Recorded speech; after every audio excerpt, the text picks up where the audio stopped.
We saw last week that the teaching of Martin Luther and other reformers brought about a genuine reformation within the church, that the synthesis that had been established during the time of the Middle Ages, in which sacraments were the principal ritual of Christianity, was replaced with the concept of faith, and faith alone being the ritual on which all focus should be developed. And this also implied that there was a different kind of ethics that evolved in Protestant Christianity, an ethics based on the conception that a person who truly believes begins to act in a way that's consistent with salvation. A person literally acts out salvation within the Protestant conception. So although the same Orthodox creeds were being recited, they were being recited by Protestants with a new understanding. Yet there's a sense in which the Protestant Reformation is only one half of the Reformation. And the reason for that is that the Catholic response, which, as we will see, now defines itself formally as a Roman Catholic response, also brought about a distinctive system of religion. It was not simply a replication of what had existed during the Middle Ages. It, in fact, emerged as itself a new understanding of Christianity. As this response developed, it found itself a formal articulation in what is called the Council of Trent, a council that was convened under papal authority between 1545 and 1563. In other words, it was able to work in a very comprehensive and systematic way. It is not surprising that it resulted in a major change in the understanding of Christianity. Let's consider some of the decisions taken during the course of the Council of Trent. Everyone today who practices Roman Catholicism knows that the authoritative version of the Bible is called the Vulgate, and that it was produced by St. Jerome, and that it is the principle of authority within the Catholic Church. But let's just review what everyone knows. Since when is a Latin version of the Bible to be authoritative? The answer is, since the Council of Trent. It was a response to the claim of the Reformers that when you are engaged in biblical interpretation, you should be using the original languages, Greek and Aramaic and Hebrew, and that you should be rendering that into the language of the people. The insistence of the Council of Trent is, no, we are in fact going to authorize the use of Jerome's Vulgate, and that is our standard. Similarly, our Mass is going to continue to be in Latin. Observe, not Greek, the original language of the Eucharist, but rather in Latin. So you can understand why this church that is emerging shows that it is by characteristic and disposition a genuinely Roman Catholic understanding of Christianity in the Latin tongue. As they proceed in the understanding of what the Mass is, they also want to say, we are going to call it the Mass because the Mass in Latin ends by saying ita missa est. We're going to call it the Mass. We're not going to call it the Eucharist. the Greek term, nor are we going to call it the Lord's Supper, a term used by St. Paul and loved by reformers. You see, there's a certain tendency during the Reformation and the Counter-Reformation to assume that the opposite of what the other side says is probably true. Such is the nature of dialectical debate. And there is also a decision that there ought to be a common understanding of what it is that occurs theologically during the course of the celebration of the Mass. And it is at this time that the Church at Trent sets out an authoritative teaching of the doctrine called transubstantiation. And in order for that understanding to be calibrated, they needed to have a philosophical approach to worship and to the nature of Catholic theology. Here, too, those who were at the Council of Trent innovated.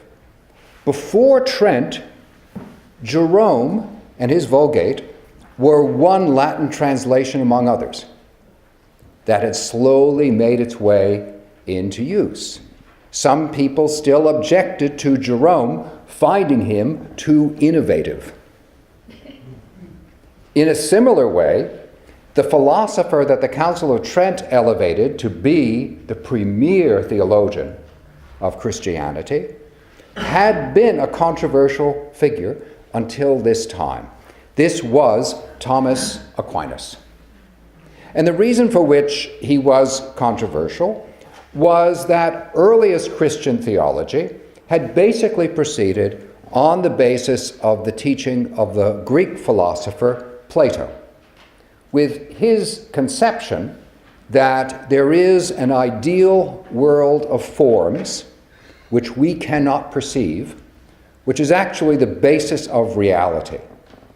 What you can perceive with your eye and sense with your other capabilities, that, according to Plato, is not reality.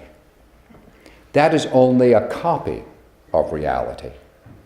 In order for you to understand, for example, what a person is, you need to have a representation in your mind of a human being.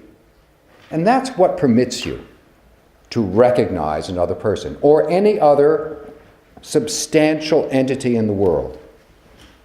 Now, Thomas Aquinas, during the time of the Middle Ages, was one of the early theologians to embrace the philosophy not of Plato, but rather of Aristotle. When I say Aristotle, and we're in the Middle Ages, you are all supposed to hiss. Because Aristotle was a materialist. He thought that this material world in which we live actually has reality. If you believe that this world has reality, if you believe that what you see is what you get, where's the room for God in that? If the ideal is not the real, if what you can perceive has reality, then Aristotle is intrinsically an atheist approach to reality. And it was for this very reason that all those who embraced Aristotle in any form whatsoever found consistent resistance during the time of the Middle Ages. Thomas Aquinas became so desperate that as a Dominican, he actually accepted the support of a Franciscan. That shows you in what a vulnerable position he truly was. He made a common alliance with Saint Bonaventure. But over time, Thomas' teaching began to acquire a considerable following. And it did so because he found a way to make Aristotle's materialism consistent with a theological perception.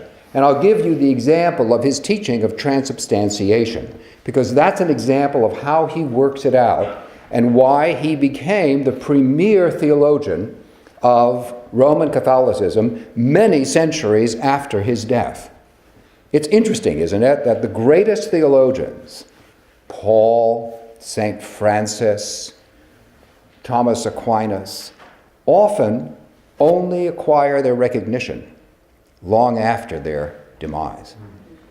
In the case of transubstantiation, Thomas taught that in the case of the Eucharist, when the bread and the wine are offered, when they are first brought into the church, they are offered for their usual purpose. So, any person seeing them would know there is bread and there is wine. When you can see something and you recognize it on that basis, Thomas called that the accidents of anything that has reality. Accident in those years before there were automobiles didn't mean a collision. It meant what came to the eye first of all. So, for example, the accidents of the bench would include its color and its shape, not the fact of being a bench. So Thomas makes a distinction between the accidents of anything that's real and its substance, that is, the purpose for which that thing is used. I could have a bench that's made out of steel, that's made out of wood. Theoretically, I could have one that's made out of clay. It doesn't make any difference. The accidents don't take away from the substance, the function that a given bench performs. So using that analysis, Thomas taught what happens in the case of bread and wine is that they come into the church as bread and wine, both as accidents, as what you can see, and in their substance. They have no useful purpose in life but to be eaten and drunk. But when the priest says, "This is my body and this is my blood," the purpose changes. And because the purpose changes, although the accidents remain, bread and wine, the substance changes. Hence, transubstantiation. The term actually is used in a very precise sense, which the teachers at Trent particularly appreciated. And for that reason, they also embraced the way in which Thomas Aquinas used Aristotle. Now, you may notice that there is a clandestine Platonism in what he's doing. Because he's saying, your eyes see the accident, they don't see the reality. The substance depends on the function. It is, as it were, a hidden Platonism in the midst of his approach to Aristotle. And that's the reason for his extraordinary success. That and the fact that he does cover the whole of Christian theology in his Summa Theologica. It is quite a remarkable piece of work.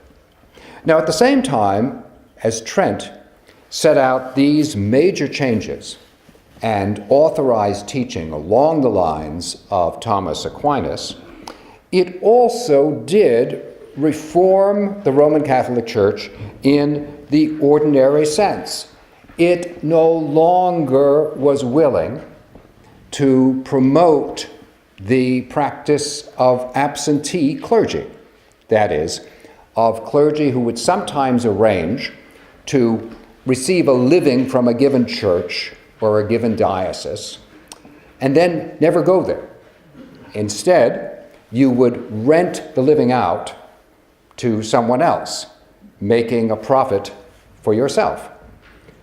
In this way, someone could also multiply the number of livings that he had, so that there were examples of clergy who theoretically were rectors of several congregations and never went there, and bishops who in fact were absentee from their dioceses. They reformed that, insisted that it should change, and also insisted that clergy should be better educated than they had been. One of the principal criticisms on the part of the Protestant reformers, you may recall, was that priests on the whole simply couldn't explain the doctrines they were talking about. So it was an important emphasis within the Council of Trent that that should change, and the particular form of the indulgence that had been used by the infamous John Tetzel was simply abolished. Indulgences as such were not abolished.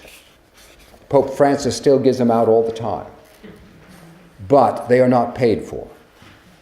So that abuse was removed.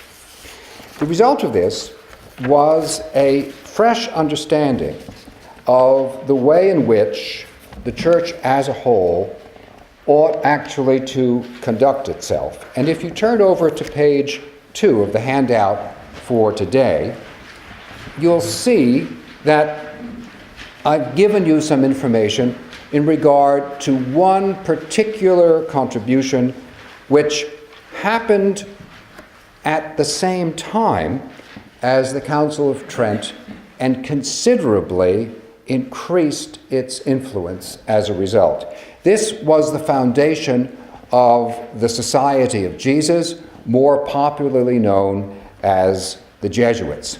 It comes back to the work of Ignatius Loyola, a Spanish soldier who had been badly wounded in 1521, and during the course of his convalescence wrote his spiritual exercises on how a person might take Jesus' sufferings on oneself in order to heal one's soul and submit it in obedience to the church as the bride of Christ.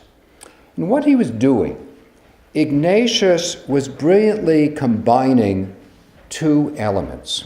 One was what was called the Devotio Moderna. The Devotio Moderna had actually been a predecessor to the Reformation. Probably its most famous scholarly product was Erasmus of Rotterdam, whom I talked about not last week, but in the previous series. Erasmus developed his particular learning because of the emphasis of the Devotio Moderna on the individual privately working on his study of Scripture and tradition. Erasmus himself became a Catholic priest, produced the first New Testament in Greek in 1516, and himself called for many reforms in the life of the Catholic Church.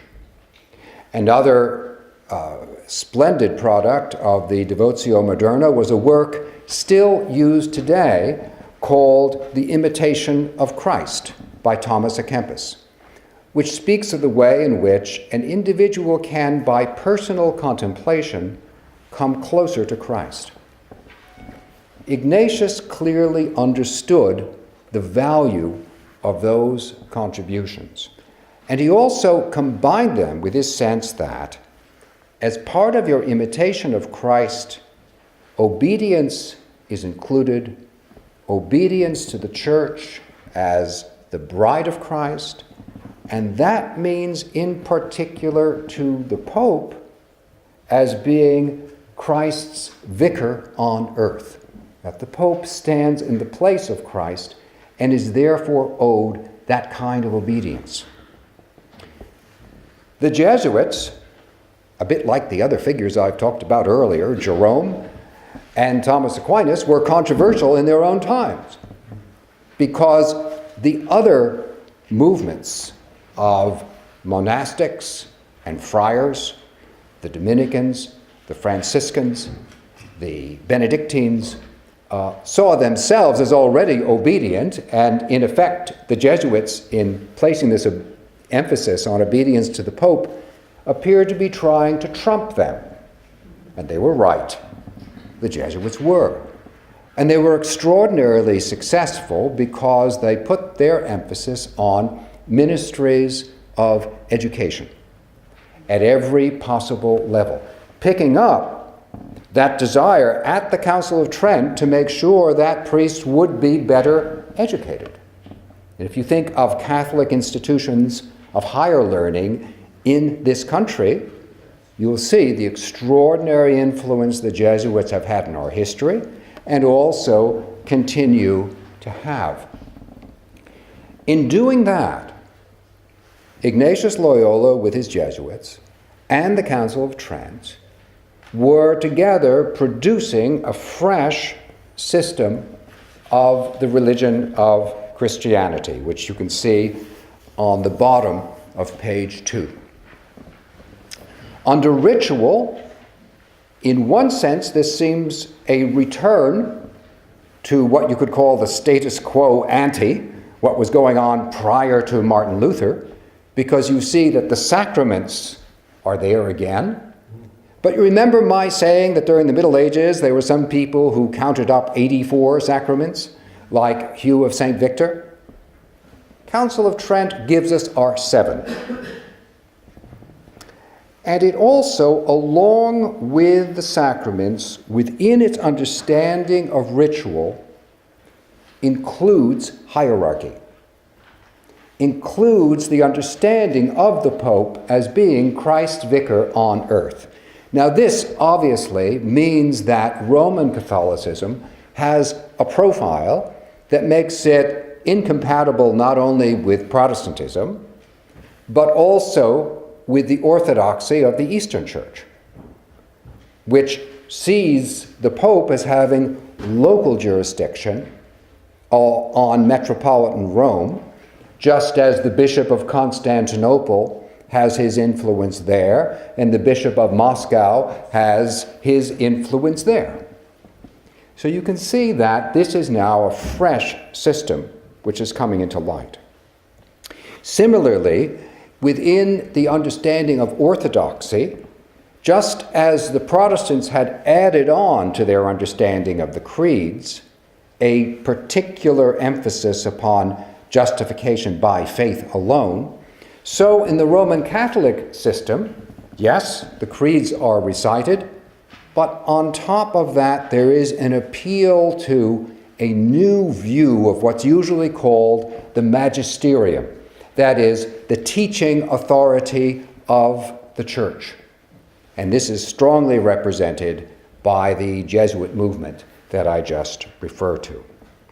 And then finally, we can also see that within this new Roman Catholic system, faith indeed finds a place, but it's not as the primary ritual, as it is in the case of Protestant Christianity. Instead, now faith is what it is that you should do. That is, it goes hand in hand with the view of magisterium, that as a believer, you have a requirement to accept that which the teaching of the Church is. It is more than a matter of your listening. It is rather a matter of your endorsing and accepting into yourself that which the authoritative magisterium has taught. You are seeing a new understanding now of faith, which involves a doctrinal correctness, which you might say had been implied before, but now is spelled out in considerable detail. Over on the next page, you can see that having two systems of religion operating together at the same time resulted in extraordinary violence. I referred last time to what was going on in the case of England. Today, I just refer to the assassination of the Catholic Duc de Guise in 1563 that brought on a civil war in France. The most famous result of that was the St. Bartholomew's Day massacre in 1572. There was supposed to be a celebration arranging the marriage between the Catholic Catherine de' Medici and Henry of Navarre, a famous Protestant and warrior. Instead, there was a massacre of the Protestants which resulted in renewed war. Henry of Navarre himself, in 1594, decided to convert to Roman Catholicism in order to become King of France, as Henry IV, famously saying that he thought that Paris was worth a mass. But then, as a Catholic king, he also, and brilliantly, in 1598, issued the Edict of Nantes, which offered toleration to Protestant practice. There's an idea. Is it conceivable that these two systems of religion, although different, although mutually anathematizing, might be able to live together? If we were to pursue that possibility, it would imply that there would be such a thing as conscience in a human being, which we should be willing to trust, and that conscience would lead to the decision as to whether one was a Catholic or a Protestant, and then otherwise we would be able to put down our weapons. Although that seems a wonderful possibility, it did not work out in France. After the time of Henry IV, the Edict of Nantes was ignored, and it was finally revoked. The Huguenots in France, those who were known as Protestants were called Huguenots, were effectively removed. It was the equivalent of a genocide. Similarly, the power in Spain aligned itself very strongly with the Catholic authorities, especially in what came to be called the Spanish Inquisition, and it was backed by extraordinary power.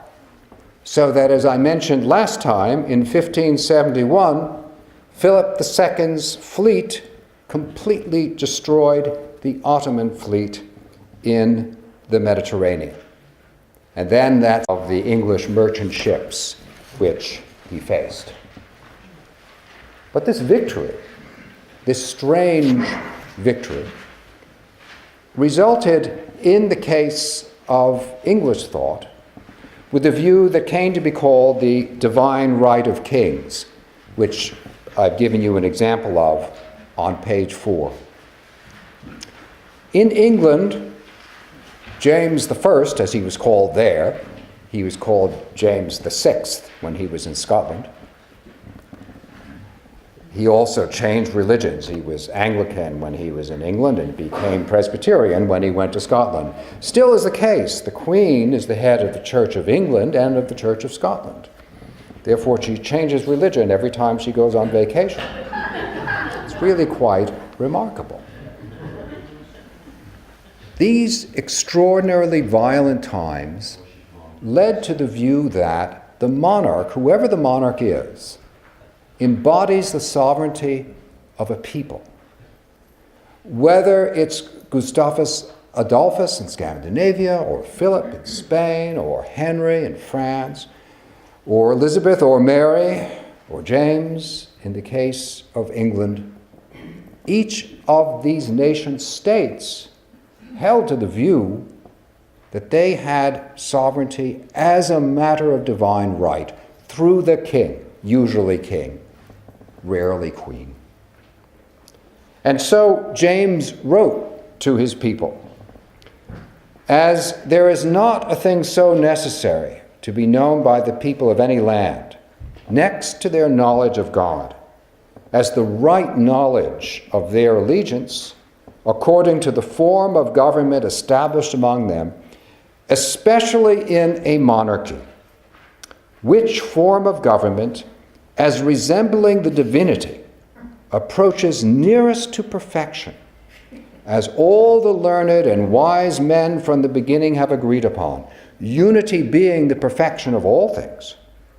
So has ignorance, and which is worst, the seduced opinion of the multitude, blinded by them who think themselves able to teach and instruct the ignorant, procured the wrack and overthrow of sundry flourishing commonwealths, and heaped heavy calamities, threatening utter destruction upon others. This was one matter on which Catholics and Protestants could agree. Thomas Aquinas also taught that monarchy is the best form of government. Why? The king is one, God is one. Thomas taught there are different forms of government. There's government by one person, that's called monarchy. There's government by a few people, that's called oligarchy. There's government by the mob, that's called democracy. It's clear that monarchy alone is the kind that can lead to justice. Why? Only a single person has the ability to pursue justice. Only a person has conscience and is therefore able to direct affairs in such a way that morality might be served.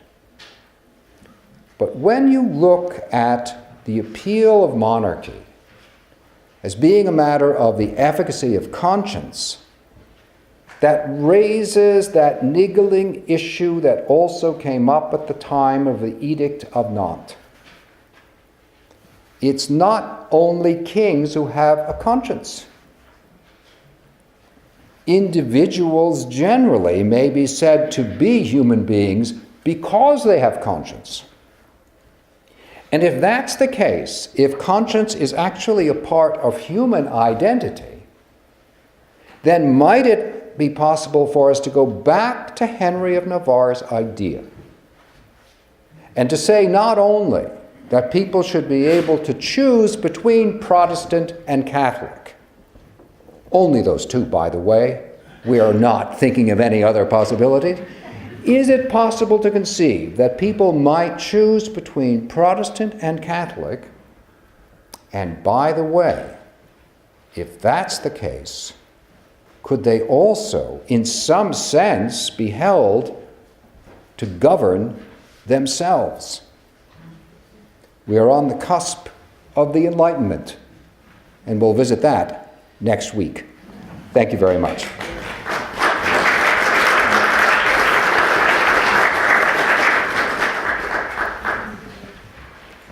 Yes, please. Transubstantiation. What was I trying to say? Is that they were saying that when the priest says that what came in as bread and water is now blood and the body of Christ, by his words, he is making it into that?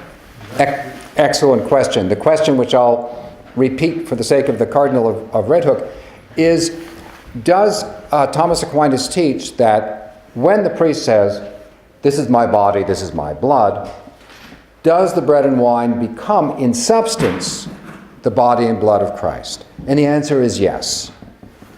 However, not in accidents, not in what you perceive, only in substance, or you might say in function. There is a sense in which what Thomas Aquinas was teaching was refuting some medieval conceptions according to which there was a physical change in the bread and the wine. He is overtly disputing that in his teaching. And that's one reason he was not terribly popular in his own time. Rather, he's saying that we need to get away from views of literal or physical change and speak of a change of substance with the accidents being preserved. part of the emphasis of the Counter-Reformation on the magisterium of the church, its teaching authority, was that scientific matters were actively taken up. Now, in our day, as a result of some events that occurred during the Enlightenment that I'll come to next week, in our day, all we ever talk about is Galileo. And popes apologize for Galileo, I'm sorry. To be perfectly frank, all that happened to Galileo was he went on a long sabbatical. That was it.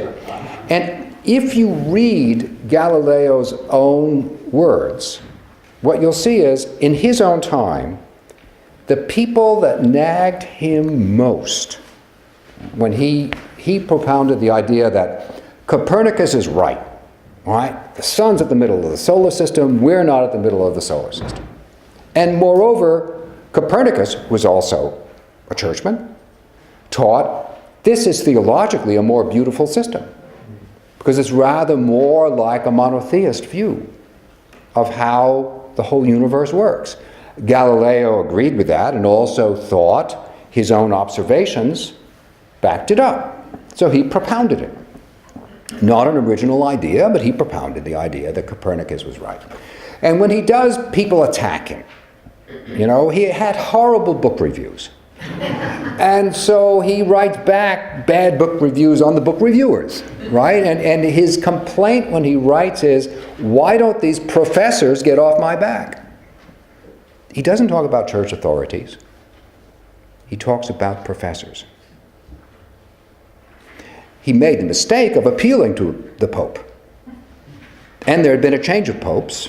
And when you have a pope, you're going to get the intelligent and the less so, in the nature of the case. And so he was silenced. That's what happened. He wasn't burned at the stake. Other people had been burned at the stake. Why do we talk about Galileo all the time? Well, I'll explain why when we get into a certain moment in the Enlightenment. But what's interesting to me is the church thought it had some business in science at all. But that's because of their view of the magisterium. And it had what now everyone acknowledges to be productive results. The Gregorian calendar that we all use was a major achievement, and it only was enacted by a papal act in 1582. Now, Protestants, of course, didn't want to accept it because it was a papal enactment. It took the British a long time to get around to it. But they did because it is a scientifically superior system. In Orthodox lands, the old Julian calendar continued to be used for centuries. So having the concept of a magisterium doesn't mean that you hate all science. It means that you become involved in science. And you have the capacity for that involvement because when you accept Thomas Aquinas as your premier theologian, then you can think along the lines of Aristotelian science because you've made a little bit of room for your understanding of a Platonic view of substance. In that way, transubstantiation truly becomes emblematic of the kind of thinking that was produced by Roman Catholic theologians. Thank you. Can Sure. Can I just follow one thing? Sure. So when I'm drinking the wine, I'm not literally drinking the blood of Jesus. No. I'm drinking as you say, the accent, I'm drinking wine that has what, the function? That has the function of uniting you with Christ's blood and the bread with Christ's body. Exactly. Mm-hmm. And that's a way of teaching according to which it's then possible to see the bread and the wine as conveying to you a reality. Whereas, for example, in Martin Luther's teaching, the conception is that your union with Christ's body and Christ's blood truly occurs in the Eucharist. It happens because God, through Christ, is truly present, but Luther doesn't believe it's particularly the bread and the wine. And that's the distinction between his view and that, say, of Thomas Aquinas. Yes, please. I don't want to be a dead horse in this transubstantiation. This has been a bugaboo of mine. I was raised Roman Catholic and then became an Anglican.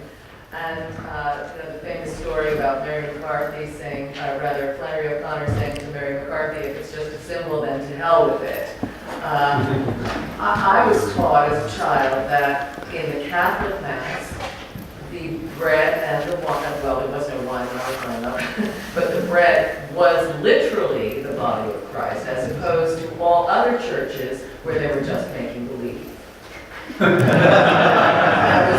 that something that just happened in the 50s and 60s in the Catholic Church, or is that? Yeah, if someone said the bread becomes literally the body of Christ, if someone said that, if a priest said that, that priest had never studied the Council of Trent and had not understood had not understood Thomas Aquinas, because that teaching is quite explicit. This is not a literal change.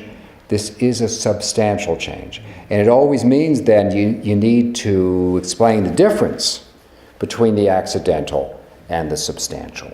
That's the glory of the teaching.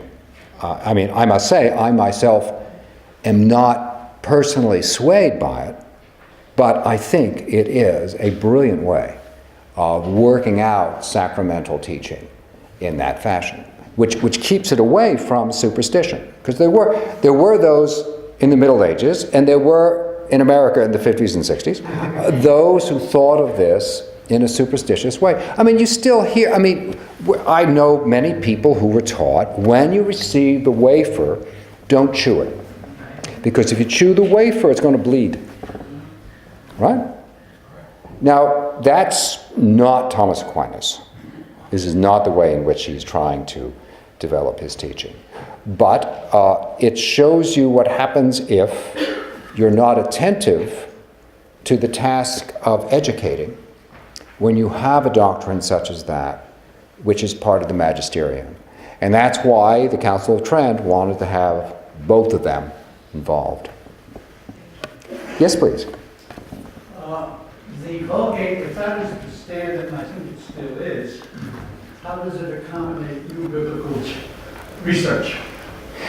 Well, in the case of recent versions, which have been produced by the Roman Catholic Church, what is called, from its initial moment, the Jerusalem Bible, it was largely under the control of the Dominican order in Jerusalem. Some of the original translators are still alive. I know them. They, in fact, are translating on the basis of Hebrew, Aramaic, and Greek. And they're keeping their eye on the Vulgate. But this thing happened between the Council of Trent and the Jerusalem Bible called Vatican II.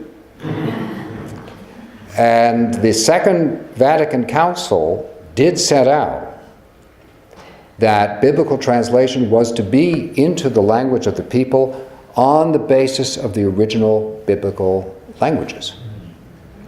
There was a confluence between Protestant and Catholic teaching that occurred at the time of Vatican II.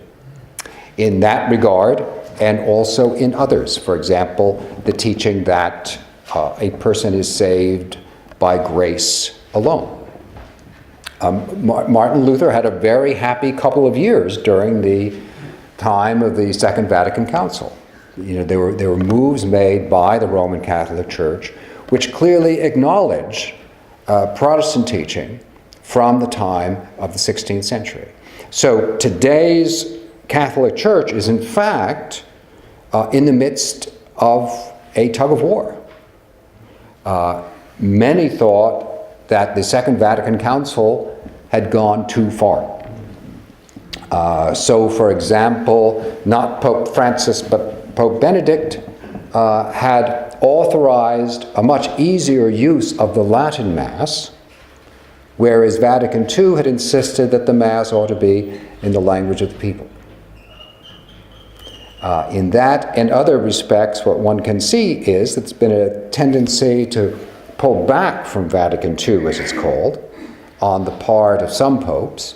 One of the current issues is there are those who believe that Pope Francis would like to move more in the Vatican II direction. Well, we've had a year of that speculation now, and we'll see if that's the case. Yes, please. Why was Latin selected? At that time, Latin wasn't a living language anymore. Yeah, this is a good question. Why would you select Latin? And the reason is that at that time, those who were schooled, if you had any kind of education, you were actually schooled in Latin. That is, being educated was not a matter, as it is for us, of taking what you usually read and read it further. Most people didn't read at all. So that if you were going to learn to read, which was the very basis of an educational system, you would begin reading in Latin. And if you were learned, you would also write in Latin.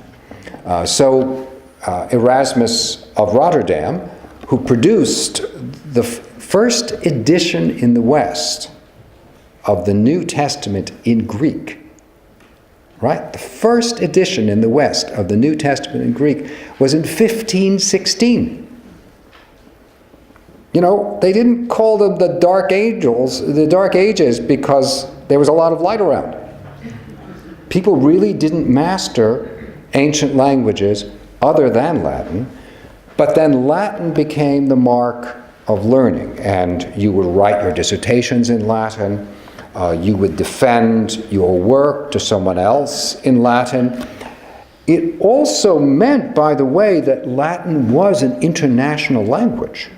It was a common European language. So you could make the case that although the Vulgate is not the Bible in Hebrew and it's not the Bible in Greek, it is the Bible in an ancient language, and it's one that unites educated Europeans together. And it means that the understanding of that work then can be mediated if you have a sufficiently educated clergy. So another insistence of the Council of Trent was that priests should not only be able to recite Latin, but they should be able to know what it meant. You know, the term hocus pocus comes from a parody of priests who really can't even pronounce Latin. So that when they're trying to say hoc est corpus meum, this is my body, it comes out hocus pocus. And this is what Protestants berated Catholics for. So when Catholics wanted to come back, they came back with an insistence, all right, we're going to master this thing. We're going to take Latin, and we're going to make it into a vehicle of international learning. And in fact, later in the 16th century, the Spanish Cardinal Ximenes did produce a Greek New Testament superior to that of Erasmus, as Erasmus himself acknowledged. Erasmus got there first, but he really had to rush. He had to rush so much to bring it out in 1516. Erasmus didn't actually have a copy of the Apocalypse in Greek when he brought out his Greek New Testament. So he translated it from Latin. It's an awful cheat. But it meant that at least he had the thing in a complete canon and was able to bring it out. These were not times when learning was far advanced in the West. The Renaissance had made a major contribution. There was an influence about, but it was still as much aspiration as it was reality. Yes, please. Can you speak a little bit about the phrase "the church" Mm-hmm. and how what the royal we means by that has changed, because it strikes me that before the Reformation, the church meant one thing, and that it continues perhaps to change what it means, or is that not used anymore? Yeah, I think, no, this is a wonderful question. I think the issue emerges, what do we mean by church? And also associated with that, what do we mean by Christendom? During the Middle Ages, especially while the Crusades were being actively waged, the appeal to a single Christendom was very powerful. And in fact, part of the argument of Pope Urban II in 1095, when he declared the First Crusade, was that this should be a war that would unify Christendom. And the idea was, I don't know, some of you will remember that when he was talking with Mikhail Gorbachev, Ronald Reagan once said, you know, it would really unify us if only the Martians would attack us. You know, the idea that you have this big common enemy that will bring you together, which didn't strike me as being a particularly feasible foreign policy, but an interesting idea. Well, Urban uses a version of that argument, and he says, you know, if we go out commonly to fight the infidel, as he called the Muslims, if we go out to fight the infidel, then Christian knights, who at the moment are in the habit of fighting with one another, and what he meant by that was private armies attacking one another, personal vendettas, jousting matches, which resulted in death, but he also had in mind national wars.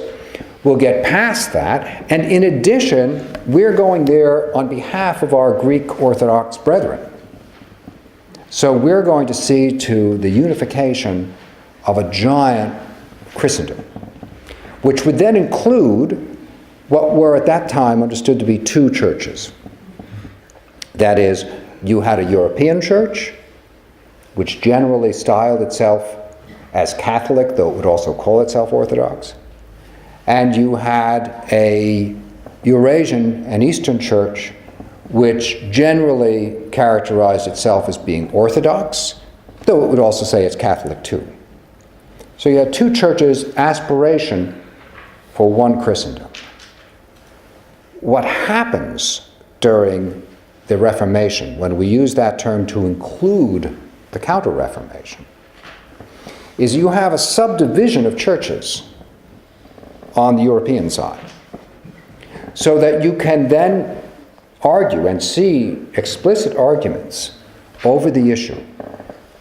If you are an Evangelical Christian, as would be called if you were a Lutheran in Germany, they would just call them Evangelische Kirche, which is true to this day.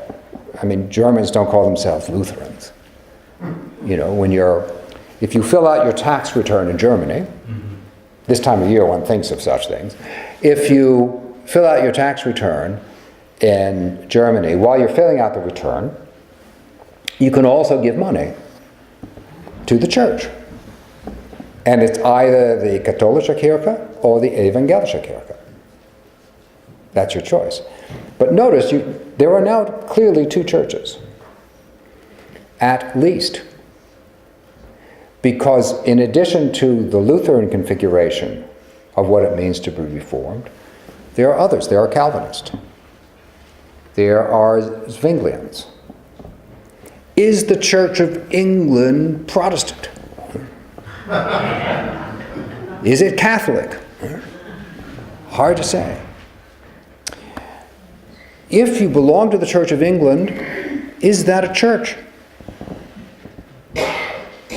This continues to be a point of discussion between Anglican theologians and Roman Catholic theologians. Because the official Catholic position is the Anglican Church, the Lutheran Church, the Calvinist Church, they're not churches. They're religious societies. But they don't hold all the marks of the church. Well, what makes for the marks of the church? And by the way, once we have subdivided what it means to be church in that way, the concept of Christendom is disappeared in the rear view mirror a long time ago. So it's a wonderful question. It does mean that those entities have now reformed themselves. And the only way, really, in my view anyway, in which you could apply the term church in an inclusive manner in order to refer to all of those in relation to Jesus as Christ would be to offer a theological definition, not a organizational definition at all, which would be my preference anyway, but I think we're in a position now where that's the case. The Cardinal of Red Hook has just made his sign, which tells me I've finished. Thank you for coming, and I hope to see you.